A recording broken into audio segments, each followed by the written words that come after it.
Another unique point to the pivot is the bearing and eccentric assembly.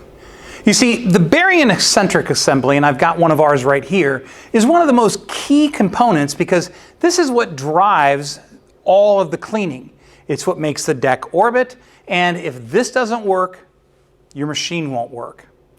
Now, let's take a look up close at the cutaway of this bearing and eccentric assembly and talk about what makes the pivot unique compared to all of its competitors. One of the keys to our design is the additional seal that helps to keep contaminants out of the bearings.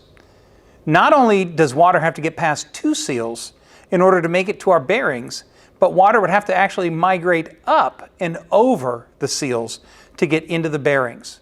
This is a key level of protection that allows us to provide a 5-year warranty on our eccentric and bearing assemblies.